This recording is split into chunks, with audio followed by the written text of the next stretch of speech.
You're listening to Astonishing Healthcare, the podcast hosted by Judy Health, focusing on the biggest issues affecting healthcare consumers, benefits plan sponsors, and health plans. We're covering how things truly work or don't in the U.S. healthcare system and pharmaceutical supply chain, and we're doing it in an astonishingly efficient way. Hello, and thank you for listening to another episode of the Astonishing Healthcare Podcast. This is Justin Venieri, your host and Senior Director of Communications at Judy Health, and I'm excited to have Dan Schawbel in the studio with me today. Dan is very prevalent and present on LinkedIn. He's got the Workplace Intelligence weekly newsletter that has about 400,000 subscribers and just a general focus on health and well-being and employee benefits and trends impacting businesses that goes beyond pharmacy. So this year's forecast for 2026, the 10 trends businesses need to focus on report, was something we were pretty excited to sponsor. So Dan, thanks for joining me in the studio, and thanks for all the work you do to highlight all the work that benefits teams out there are doing for their employees. Thanks so much for having me, Justin. I appreciate it. So start us off. Tell us a bit about your background and workplace intelligence. How'd you find yourself in this role? How long you've been doing it? Oh gosh, I've been on this journey for many, many years, kind of an overachiever in high school and college. And then I worked for a big company called EMC Corporation when I graduated. And during that time, on nights and weekends, I was really early into blogging and social media, and eventually wrote my first book called Me 2.0, which focused on Gen Y and millennials entering the workforce. And it really elevated me and put me as more of a generational workplace expert. My first company was called Millennial Branding, of course. And then I eventually transitioned to what we have now as Workplace Intelligence, because I saw millennials and now Gen Z transforming the world of work. And I was examining their needs, preferences, strengths, weaknesses. And now, since they're the majority of the workforce, I really focus on overall workplace trends backed by data. And our mission is we're a research and thought leadership agency focused on the world of work. And we partner with Judy Health as well as Deloitte, Amazon, various other companies to deliver data back research studies and fresh content that is relevant and interesting to both HR executives and benefit leaders, as well as CEOs, truthfully. And I get to lead the big ideas and the research and identifying the major shifts that are happening, sometimes before anyone else is even thinking about them, but not only identifying those shifts, but kind of unique angles and real world strategies that connect them. And we live in the world of health benefits, pharmacy benefits, primarily expanding into health benefits. And I'm not going to jump up on a soapbox about us here. I just find it interesting because we do always try to respect how busy the professionals are that are on the buying committee on the other end of the phone, so to speak. And this report, I think, was really great in that you identified 10 trends that are particularly important going into 2026. And I'd love to talk a little bit about those and maybe just start us off. It's, top 10 workplace trends for 2026. Were these in any particular order? I mean, it's amazing how much employers' benefits teams are responsible for. What would you highlight first? Yeah, I've been doing this report since 2012, and it's always been the top 10 trends. Why? It's because 10's a cool number, because there's a lot of factors and influences that take shape within a given year, and thinking about forecasting into the upcoming year. And while it's not in order in terms of most important to least important, it's more about foundational impact and immediacy. For instance, trend 1 and 2, more structural and go over the economic shift, for instance, from white collar to blue collar jobs, which I think is a massive economic shift we'll be talking about later on, I'm sure. And then also widespread hiring freezes, right? Like, you can't talk about this market, whether it's benefits, recruiting, employee experience, any of these topics, without examining the overall employment market. A lot of hiring freezes, a lot of layoffs right now as we speak. So these are all driven by macroeconomic conditions, AI, politics, social structures, things that are happening. And then from after trend 1 and 2, we get more into the technology disruption and, of course, where healthcare fits in, the employee well-being and management pressures that have been occurring. And then finally, the cultural tension points. I think those are all really cool. And, everything is intertwined. That's how I look at it. These are all kind of pieces of a larger puzzle. So that's what we try and do with the 10 trends is kind of make all those connections. But you're right about benefits teams. They are the front lines of every issue we cover. And when we look at trend number 4, which is the rising healthcare costs, as you know, this affects everyone, not just employers, but employees. Basically, like every human being that in this country, I think it's obviously painful to talk about, but a reality for people. And the benefits team is tasked with controlling a 7% annual cost surge while simultaneously figuring out how to cover GLP-1 drugs and manage mental health support. I mean, just today, the administration put a deal together for these drugs. So I think with like Eli Lilly. And so I think this is happening as we speak. And that's what Yes. makes this industry so interesting is literally you could have a podcast and like an hour before the podcast is a big announcement. And now I'm going to bring it into the podcast, right? So I think it's really, really interesting and how fast this is moving. And you do a lot of education as well. You got to capture it, you got to educate it, and it's just constantly have to put content out there. And so the scope of HR and benefits today is no longer transactional, it's holistic and central to an entire business strategy. On that note, I think it's a good transition. I was going to ask about something that's been rapidly evolving and on top of everybody's mind, and it comes up in almost every conversation, AI. I think trend 3 is that AI is widening the skills gap, reshaping learning. Can you talk to us a little bit about what you found there that folks need to pay attention to for 2026 as it relates to AI? I mean, AI is still the biggest topic. Honestly, I almost wish healthcare was the biggest topic. But AI is just, it touches everything, right? Globally, it touches all jobs, especially we found entry-level jobs. AI is eliminating entry-level jobs, and it's actually pushing more young people to pursue careers in the trades because a lot of these white-collar jobs don't exist anymore. What's really fascinating is I remember many years ago, there was such a push to getting people to focus on STEM careers, for instance, being a programmer. But then I think last year, the year before, the CEO of NVIDIA said those jobs aren't going to exist. And if actually you look at a graph at the amount of those jobs, it's diminished to almost nothing now. It's because of AI, but it's really fascinating because the top programmers back 5 to 10 years ago, they were making like 7 figures. They had Hollywood agents. So things can change that quickly. So yeah, we looked at entry-level jobs in terms of trend 1.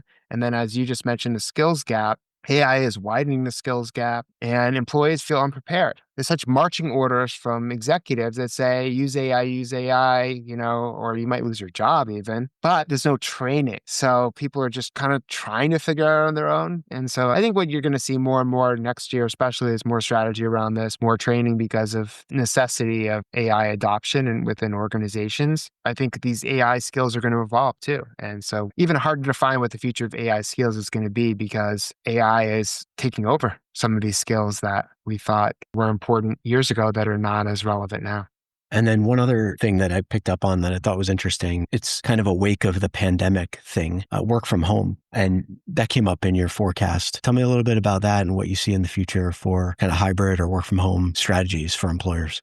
The narrative around remote work and hybrid work and work from home, everything is fundamentally changed. It used to be, the great resignation when employees had the leverage. And now we're in 2026 with all these layoffs and hiring freezes, which connects back to what I was saying before. Employers have the leverage and employers have paid a lot of money for these long-term office leases. And some employers, like, I don't know if you've read about JP Morgan, they spent like a few billion on a new office in New York. And so there's a huge push by the largest employers to get people back in the office more and more often, right? So most employers now are saying 3 to 4 days a week. So you're not going to see as many remote or fully remote jobs being posted anymore because they want people back in the office, and employees pretty much have to, because for every one job posting, there's like 3 available candidates. So there's a lot more pressure to be able to, go into the office just to maintain your job now. The other thing I would say that connects to trend 7, where working mothers have it tough because they relied on the flexibility that they got during COVID, where they could work remotely. Now, if they're being forced back to the office, a lot of women are having to leave their jobs in mass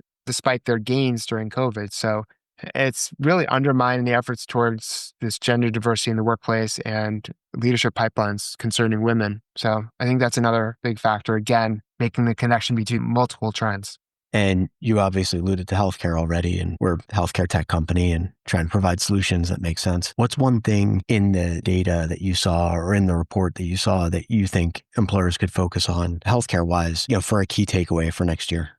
I think the big takeaway is that healthcare costs will become a primary driver of employee turnover and job change. It's the expectation that employees have healthcare. The need for a good healthcare package has never been greater, especially with the rising costs, because these higher deductibles and premiums are just really hurting employees. I've actually always said this is that healthcare coverage is not only the most valuable part of employee benefits package, but it's such an important aspect of an employer value proposition, right? So if you don't have a good healthcare coverage, I know, like I don't have healthcare coverage. I'm married to someone who has good healthcare coverage, so you really appreciate it when someone brings that to the table. But employees are obviously very dissatisfied, and they're looking for a comprehensive, affordable healthcare plan, and it's very powerful recruiting and retention tool, It's interesting. sometimes more than a salary bump, truthfully, because it is sort of a salary. Your healthcare is $3,000 cheaper, let's say, but relative to getting a $2,000 salary bump, you'd rather have the healthcare discount. It's an interesting quandary because you see the rising costs creating this unsustainable trend and the need to attract and retain talent on the other side. And I think that balancing act has become increasingly complicated. Yeah. And it seems like 2026 is going to be the tipping point. I feel like this has been building up for a while. It's not like healthcare costs are decreasing every year. Yeah. I feel like they're going to be so extreme for next year that it's the tipping point where the system will break or change or something's going to happen next year. That's my big prediction. All right. That was a good overview of the forecast report. Thanks. I got a couple of other questions for you, quote unquote, other questions. So I'm curious, when you're doing research or work for a client, like a white paper or something else, how do you know you've got a good story? Well, the first thing we look for is there a really good narrative here? It's all about having a good narrative that's data supported, maybe counterintuitive and actionable. That's how all of our surveys, they're very problem solution oriented. So we have questions that focus more on what problem, in this case, we were just talking about healthcare. Huge problem is healthcare costs,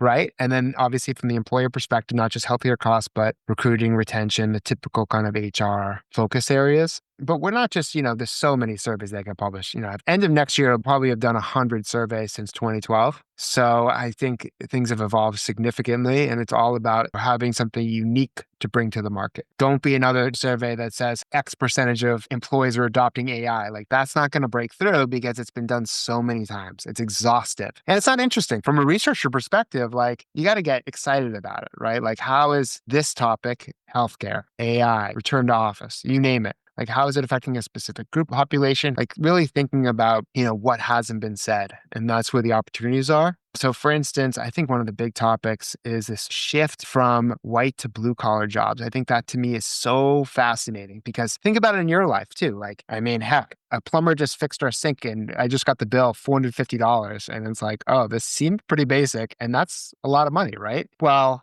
a lot of people are going to be laid off from these white collar jobs. And a lot of these young people are like, oh, if I go to trade school, I become more employable. If I'm an electrician or plumber and it's better job security, that's a huge shift from white to blue, like we've never seen before. And it's a shift in terms of like, from a cultural standpoint and media, like everyone was STEM, like I was saying, there's such a push for office/desk-based jobs. And now if that's shifting, well, if there's more plumbers, that means a plumber might not be able to charge $400 an hour. To me, that's pretty interesting, right? If there's 5 plumbers on your street, well, you might be paying $250. So no one could have predicted this 5 years ago. AI has helped orchestrate that shift. And to me, that's a unique angle because it's not just careers kind of story, it's a cultural story. So I think that's pretty interesting. The other thing we were talking about is actionable, right? So you got to be solution oriented. Okay, thanks for telling us what the problem is. Like we understand that problem that resonates with me or us. What do we do about it? Typically from when we work with companies like,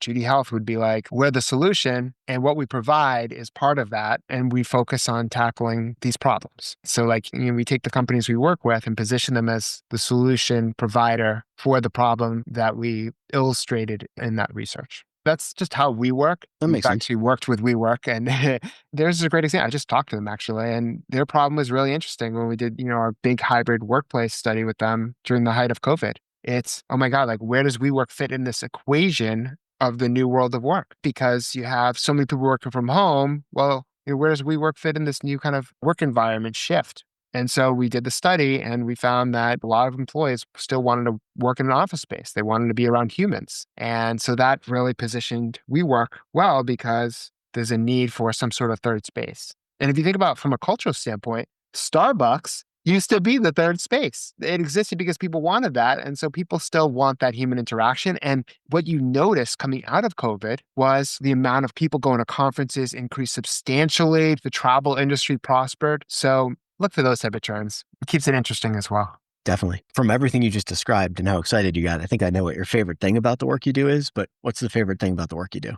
I like to probe and see what's happening from a cultural standpoint. When I say cultural standpoint, I don't mean like reading other studies or articles in the media. That's part of the equation, but I'm talking about like from a social media perspective. That's like listening to what people are saying, how people are reacting. Like I told you the story about how we got the headline in the New York Times about, half of CEOs say some of, if not all their jobs could be automated by AI. I mean, we got that because I posted about the fact that all these executives are saying we're going to eliminate people and automate jobs. And then the reaction to that from the population was, okay, so what does a CEO actually do? Why can't we automate their jobs? So we were already working on an AI study and I inserted some questions and we got that big headline and it became the front page of the New York Times. So that's something that gets me really excited. And there was a pushback. The people we were working with were like, I don't know. I'm a CEO myself. I don't want that getting out. And I pushed for it. I'm like, this is going to be huge, right? Because everyone's talking about worker jobs being automated. No one's talking about CEOs. So the topic was hot, really That's popular. Everyone's talking about it, but no one would talk about it from the C-suite perspective or the focus on the C-suite or CEO. And so that's where we leaned into. And that was where the white space was an opportunity.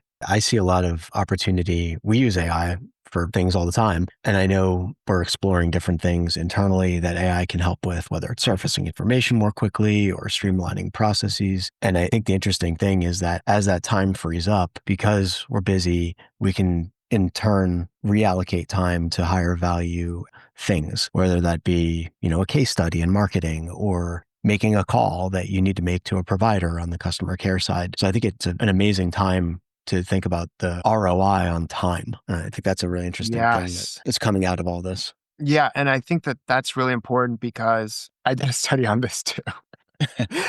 And what's fascinating and what inspired this study that I can't really talk too much about, but it's basically you have like Bill Gates, Jamie Dimon, various CEOs and billionaire business people coming out saying AI is going to reduce the work week, right? Because AI's promises it's going to automate all these tasks for you. So you're going to have more time to do personal things. This is going to be a good, beneficial thing to the workforce and to humanity. That was their kind of push. But I questioned that and I was like, okay, so you're going to automate, people are going to have less of certain types of work to do. Historically, when that happens, because technology has improved forever, right? Are you going to keep adding additional new work or are you going to actually let these people work fewer hours? And in my opinion, I think it was going to add more work. And so the study found that AI is not going to reduce the work week because executives will just keep adding more work to your workload. And to me, that's awesome, right? Because you're taking, it's counterintuitive. Like I was saying before, CEOs are coming out and they're saying this, hey, let's ask